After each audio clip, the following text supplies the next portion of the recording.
so low. So I took the flight, I don't know why, above the humans below. এর পরের কবিতাটা আফসোস।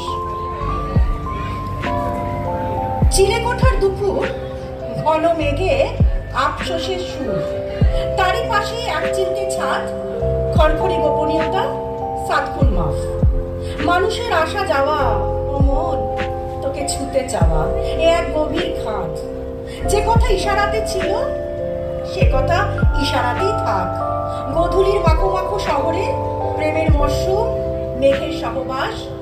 সেদিন বৃষ্টি ভেজা রাতে স্বপ্নে তোর ওষ্ঠের স্বাদে বিভাগী করেছিল আমায় 12 মাস। অসংখ্য ধন্যবাদ। খুব সুন্দর, দারুণ কবিতা হয়েছে।